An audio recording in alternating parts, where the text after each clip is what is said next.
Hello everyone, welcome to Open Sky Public School, Untitled. Here I am Sumansu Kumar, pursuing my BTech in Computer Science and Engineering and now Faculty of Physics in Pathshala IIT Delhi Muzaffarpur. Hello everyone, welcome to this video. Today we are going to discuss the fifth lecture of the chapter Force and Pressure. In this chapter, we all had read about introduction to force, properties of force, effects of force, contact and non-contact forces, examples of contact and non-contact forces, about pressure, properties of pressure, upthrust, and today we are going to discuss the atmospheric pressure, the last topic of this chapter. In the previous lecture, we all had discussed about the pressure, the properties of pressure, and the upthrust, and also the pressures in fluids. So in previous lectures, we all had discussed about these four topics, in which pressure is defined as the force per unit area, right? Force per unit area, and upthrust is defined as the pressure exerted by fluid on any floating body, right? So moving forward, today's topic is atmospheric pressure. So first of all, we have to discuss about what is atmosphere. Our atmosphere is made up of different types of gases. We all know that our atmosphere is made up of different type of gases. That means our air constitutes with many types of gases. हम सबको पता है कि हम लोग का जो atmosphere है वो क्या है, बहुत सारे गैसेस से मिलके बना है. यानी हमारा जो एयर है वो बहुत सारे गैसेस से मिलके बना है. नाइट्रोजन, ऑक्सीजन, कार्बन, इन सब बहुत सारे गैसेस से मिलके बना है हम लोग का atmosphere, right. Atmosphere is the blanket of air around us. तो हम लोग के आसपास जो भी ये एयर है, हम लोग सब जानते हैं ना कि हम लोग के आसपास क्या है, हम लोग के आसपास एयर है. तो जो भी एयर से हम लोग घिरे हुए हैं, जो एयर का ब्लैंकेट है अपने आसपास, जो एयर का एनवेलप है अपने आसपास, वही क्या है, वही एटमॉस्फेयर कहलाता है. ठीक है, तो हमारे आसपास जो भी एयर मौजूद है ये सब क्या कहलाएगा, atmosphere. It extends up to many kilometres. फिर हम लोगों ने क्या देखा कि ये जो एटमॉस्फेयर है ये बहुत दूर तक एक्सटेंडेड है, यानी बहुत दूर तक फैला हुआ है. सबको ये फिगर दिख रहा. इस फिगर में क्या है, जो अर्थ के सबसे नजदीक वाला एटमॉस्फेयर है उसको अपन क्या बोलते हैं, ट्रोपोस्फेयर. यानी ये सब क्या है, एटमॉस्फेयर के लेयर्स है, जिसमें सबसे पहला क्या है, ट्रोपोस्फेयर. उसके बाद क्या है, स्ट्रेटोस्फेयर. उसके बाद है मेसोस्फेयर. उसके बाद है थर्मोस्फेयर. ये थर्मोस्फेयर जो है ये बहुत ही गर्म होता है, very hot atmosphere, right. The last one is exosphere. इन सारे लेयर्स से मिलके हम लोग का क्या बना हुआ है, एटमॉस्फेयर. समझ में आ रहा. तो एटमॉस्फेयर क्या है, atmosphere is basically a blanket of air that is all around us, right? And atmosphere is extended up to many kilometers in 5 layers. So the next is, what is atmospheric pressure? Since gases exerts pressure, thus pressure exerted by air is called atmospheric pressure. We all know that fluid exerts pressure. In the previous lecture we all had read about that all fluids exerts pressure, and the pressure is transmitted undiminished in all directions of the container or everywhere where there is fluid is kept, right? तो जितने भी fluids होते हैं यानी liquid और gases, वो सब क्या करते हैं, एक प्रेशर एक्सर्ट करते हैं. ठीक है, तो सिंस गैसेस एक्सर्ट प्रेशर, सारे गैसेज और हमारे एयर किसी से मिलकर बने हुए हैं, बहुत सारे गैसेस से मिलकर बने हुए हैं. तो चूंकि गैसेज भी प्रेशर एक्सर्ट करता है तो एयर भी क्या होगा, प्रेशर एक्सर्ट करेगा. और यही एयर जो प्रेशर एक्सर्ट करता है उसी को हम लोग क्या बोलते हैं, एटमॉस्फेरिक प्रेशर. समझ में आ रहा, पक्का क्लियर है सबको कि जो एयर होता है हम लोग का वो बहुत सारे गैसेस से मिलके बना होता है, और इन्हीं गैसेस के कारण जो प्रेशर, यही एयर के कारण जो प्रेशर हमारे एटमॉस्फेयर में होता है उसको हम क्या बोलते हैं, atmospheric pressure, right. Atmospheric pressure is the pressure which is exerted by the weight of an air present in the atmosphere. ठीक है, तो जो ये एटमॉस्फेरिक प्रेशर है ये क्या है, ये जो एयर प्रेजेंट है हमारे एटमॉस्फेयर में, उस एयर के वेट के कारण ये प्रेशर एक्सर्ट होता है. We all know that pressure is what, basically force upon area. So our surroundings area is the area, and what is the force? So the force is weight. We all know that weight is a force, not a mass. Weight is a force. Got my point? What is weight? Weight is a force. Weight mass नहीं होता बाबू. ठीक है, ये सबको confusion रहता है. Weight mass नहीं होता, मास अलग है और वेट अलग है, ये दोनों बराबर एकदम नहीं है. ठीक है, वेट क्या होता है, वेट एक फोर्स ऑफ ग्रेविटी है जो हर एक बॉडी पे लगता है. समझे, वेट और कुछ नहीं, ये फोर्स ऑफ ग्रेविटी है जो हर एक बॉडी पे लगता है, और इसका फॉर्मूला होता है मास इनटू ग्रेविटेशनल एक्सेलरेशन. ठीक है, जहां पे ग्रेविटेशनल एक्सेलरेशन 10 मीटर पर सेकेंड स्क्वायर होता. समझ में आ रहा. तो ये जो वेट है ये मास है, यानी वेट को हम लोग न्यूटन्स में मेजर करते और मास को हम लोग केजीज में मेजर करते, दोनों का यूनिट्स भी अलग अलग है। इसलिए अगर कोई तुमसे पूछे कि तुम्हारा वेट क्या है तो तुम बोलोगे ये गलत है, हमसे आप मेरा मास पूछिए। वेट पूछिएगा तो हम न्यूटन में जवाब देंगे। समझ में आ रहा सबको कि वेट और मास कैसे कैसे डिफरेंट है? पक्का? तो तुमसे कोई पूछे कि तुम्हारा वेट कितना है तो तुमने उसने न्यूटन में जवाब देना है। समझ में आ रहा? और तुमसे कोई पूछे कि तुम्हारा मास कितना है तब तुमने बताना है कि मेरा मास 35 kg, 40 kg, 70 kg, whatever you will। ठीक है, समझ में आ गया? तो जो एयर प्रेजेंट होता है एटमॉस्फेयर में, उसके वेट के कारण जो प्रेशर लगता है उसी को हम क्या बोलते हैं?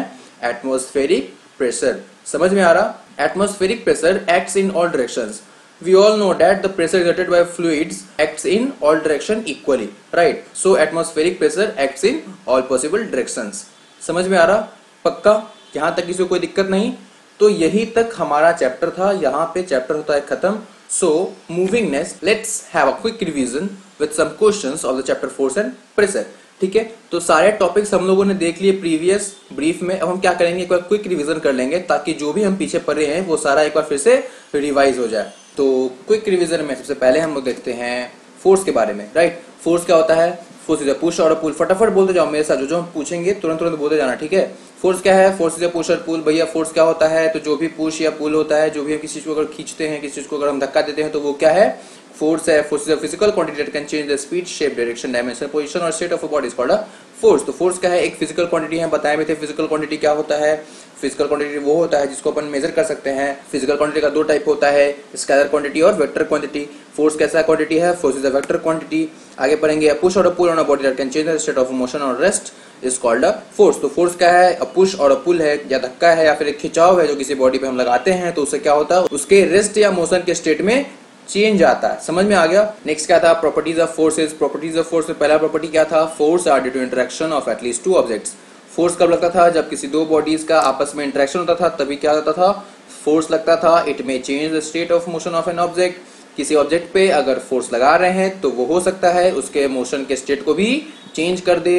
उसके बाद क्या था? It may change the shape of the object. अगर किसी ऑब्जेक्ट पे अपन फोर्स लगाएंगे तो हो सकता है कि उसका शेप भी चेंज कर जाए। फिर क्या था? It may change the direction of an object. किसी ऑब्जेक्ट पे अगर अपन फोर्स अप्लाई करते हैं तो उस फोर्स के कारण उसका डायरेक्शन भी चेंज हो सकता है। Force applied on an object in the same direction at to one another and the resultant is in same direction. ठीक है, तो चूंकि हम लोग जानते हैं कि फोर्स क्या होता है? एक वेक्टर क्वांटिटी होता है। फोर्स कैसा क्वांटिटी होता है? वेक्टर क्वांटिटी होता है। तो अगर सेम डायरेक्शन में फोर्स लगेगा तो इसका जो रिजल्टेंट होगा, रिजल्टेंट कहने का मतलब द नेट फोर्स, जो अपन रिजल्टेंट बोलते हैं, इसी रिजल्टेंट का मतलब क्या होता है? नेट फोर्स, यानी उस पर कुल मिला के कितना फोर्स लग रहा है उसी को अपन क्या बोलते हैं? रिजल्टेंट। ठीक है, तो जैसे दो एक ही तरफ से दो फोर्सेस लग रहे हैं तो उसका रिजल्टेंट क्या हो जाएगा? इस वाले फोर्स का और इस वाले फोर्स का एडिशन, यानी टोटल फोर्स एफ नेट क्या हो जाएगा? F dash plus F double dash. ठीक है, so what is next? When force applied on an object in opposite direction, then the resultant or net force is the difference between the magnitude of the opposite forces and the direction of resultant force is the same at that of the larger force। यानी कि भैया अगर इसी box पे अपन दो अलग अलग direction से फोर्स लगाते तो अब जो नेट फोर्स होगा या फिर जो रिजल्टेंट फोर्स होगा वो क्या हो जाएगा? इस दोनों का डिफरेंस हो जाएगा, यानी सब्सट्रैक्शन हो जाएगा। यानी मान लो इधर से एफ डबल डैश लग रहा है, इधर से एफ डैश लग रहा, तो एफ जो एफ नेट होगा वो क्या हो जाएगा? F dash minus F double dash, और जो डायरेक्शन होगा रिजल्टेंट फोर्स का वो बड़े वाले फोर्स के डायरेक्शन में होगा। समझ में आ गया? प्रॉपर्टी समझ में आ गया? नेक्स्ट क्या है? Effect of force. तो पहला इफेक्ट है it may change the direction of a moving body. मतलब किसी पे अगर अपन फोर्स लगाएंगे तो फोर्स का इफेक्ट या प्रभाव ये भी हो सकता है कि वो उसके डायरेक्शन को चेंज कर दे। It may change the dimension of an object. हो सकता है किसी बॉडी पे फोर्स लगाने से उसका डायमेंशन चेंज हो जाए, यानी शेप, साइज, वॉल्यूम में कुछ अंतर आ जाए। It may change the shape of an object, यानी कि अगर किसी के ऊपर अपन फोर्स लगाएंगे तो उस फोर्स के प्रभाव से हो सकता है कि उसका शेप भी चेंज कर जाए। It may stop a moving body और give motion to a body in rest. अगर किसी बॉडी पे अपन फोर्स लगाएंगे, पहले से वो रेस्ट में था तो वो मोशन में चला जाएगा, या फिर अगर पहले से मोशन में था तो वो किस में आ जाएगा? रेस्ट में आ जाएगा। As like as a football ground. Football ground पे अगर फुटबॉल रेस्ट में है तो अपन उसको किक करेंगे तो मोशन में आ जाएगा, और अगर पहले से मोशन में है तो गोलकीपर उस पर फोर्स लगा के उसको रेस्ट में ला देगा। समझ में आ गया? It can accelerate the speed of moving body, यानी कि फोर्स जो है वो किसी मूविंग बॉडी के स्पीड को भी बढ़ा सकता है। यानी कि तुम्हारा गाड़ी अगर 20 की स्पीड चल रहा है, पीछे से आया एक ट्रक धक्का दे दिया, तो अब क्या होगा? तुम्हारा गाड़ी स्पीड चलेगा। क्यों? क्योंकि पीछे से धक्का मारा वो क्या था? एक पुश था। पुश क्या होता है? फोर्स होता है। तो उसके कारण क्या होगा? तुम्हारी गाड़ी का स्पीड बढ़ जाएगा। समझ में आ गया इफेक्ट क्या होता है। नेक्स्ट क्या है, some more on force. Force is a vector quantity, हम लोग पहले भी डिस्कस कर चुके थे कि फिजिकल क्वांटिटी दो तरह के होते हैं, स्केलर और वेक्टर। स्केलर में क्या होता है, सिर्फ मैग्नीट्यूड, और वेक्टर में क्या होता है, it had magnitude as well as direction. यानी वेक्टर क्वांटिटी में मैग्नीट्यूड भी होगा और डायरेक्शन भी होगा, यानी दोनों में से कुछ भी चेंज करेगा तो फोर्स चेंज कर जाएगा। Value of force changes if any of these two changes, यानी कि मैग्नीट्यूड या डायरेक्शन दोनों में से कुछ भी चेंज होगा तो फोर्स का वैल्यू चेंज हो जाएगा। फिर कहता है magnitude of force, the measurement of strength and amount of force is called magnitude of force.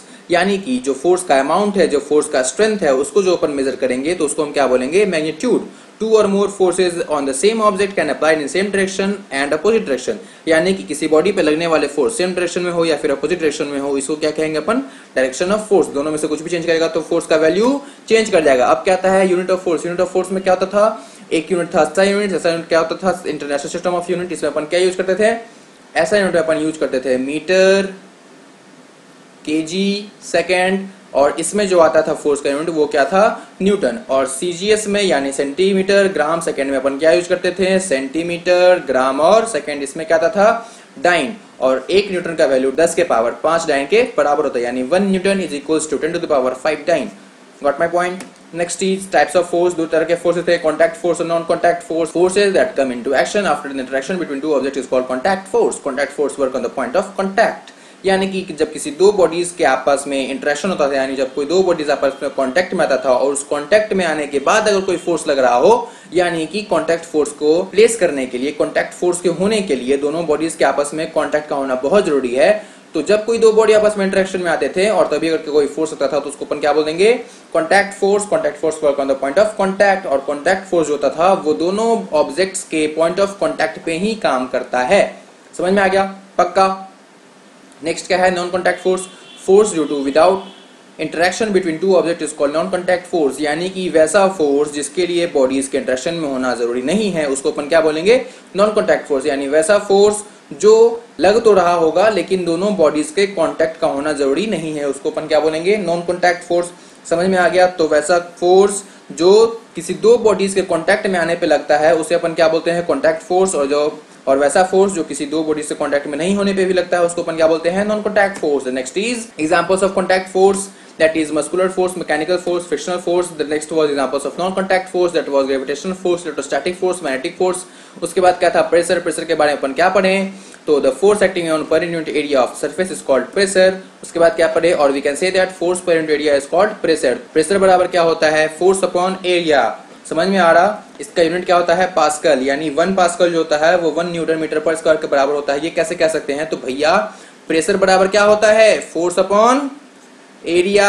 समझ में आया। फोर्स को अपन किस में नापते हैं, फोर्स का ऐसा यूनिट क्या है, दैट इज न्यूटन। एरिया का ऐसा यूनिट क्या है, मीटर स्क्वायर। हम लोग बोलते हैं ना कि स्क्वायर, अगर कोई स्क्वायर दे दिया और तुमको बोलेगा इसका एरिया बता, तो तुम क्या करोगे, a इंटू ए, यानी ए स्क्वायर करोगे। ए क्या होता है, मीटर में, मीटर इंटू मीटर क्या होगा, मीटर स्क्वायर। इसलिए एरिया का यूनिट क्या होता है, मीटर स्क्वायर। तो प्रेशर बराबर क्या हो जाएगा, न्यूटन पर मीटर स्क्वायर। ठीक है। अगर अपन 1 न्यूटन का फोर्स लगाएं, ध्यान देना, अगर अपन 1 न्यूटन का फोर्स लगाएं कितना पे, 1 मीटर स्क्वायर के एरिया पे, तो अब जो प्रेशर आएगा वो क्या होगा, 1 न्यूटन पर मीटर स्क्वायर। इसी को अपन क्या बोलते हैं, 1 पास्कल।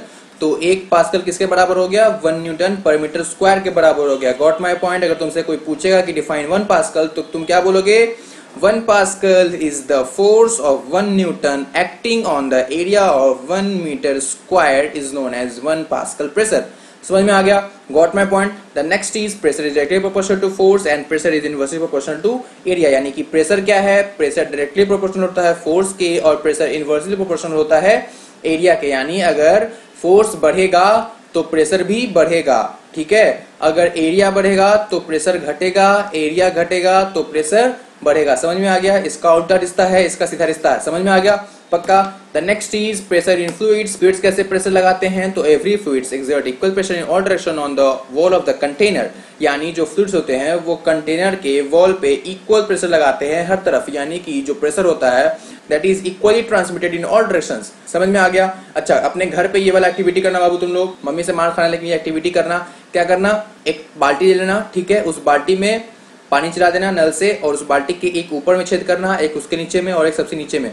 सबसे नीचे वाले छेद में क्या देखो कि यहाँ से पानी बहुत स्पीड से निकल रहा है, यहाँ से पानी बहुत धीरे धीरे निकल रहा है और यहाँ से पानी एकदम धीरे निकल रहा है। समझ में आ गया। तो जैसे जैसे अपन नीचे जाते हैं यानी फ्लूइड के नीचे जाने पे प्रेशर बढ़ता है और नीचे से ऊपर जाने पे प्रेशर घटता है, डिक्रीजेज। फिर से हम बता रहे हैं, अगर फ्लूइड में ऊपर से नीचे आओ तो प्रेशर इंक्रीजेज, अगर नीचे से ऊपर जाओ तो प्रेशर डिक्रीजेज, यानी ऊपर प्रेशर बहुत कम होगा और नीचे प्रेशर बहुत ही ज्यादा होगा। समझ में आ गया?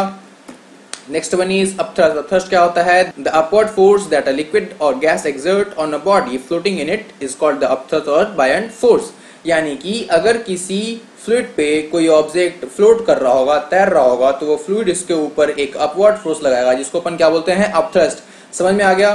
The next one is atmospheric pressure. तो अभी जस्ट अपन इसको डिस्कस किया। एटमॉस्फेरिक प्रेशर क्या था? तो हमारा एयर जो फोर्स लगाता है, हमारे एयर में बहुत सारे गैसेज होते हैं और we all know that fluid exerts pressure, so gas is also fluid and air is made up of gases, so air also exerts pressure because air is all around us like envelope or a blanket, so air exerts a pressure on the earth that is known as atmospheric pressure। समझ में आ रहा सबको?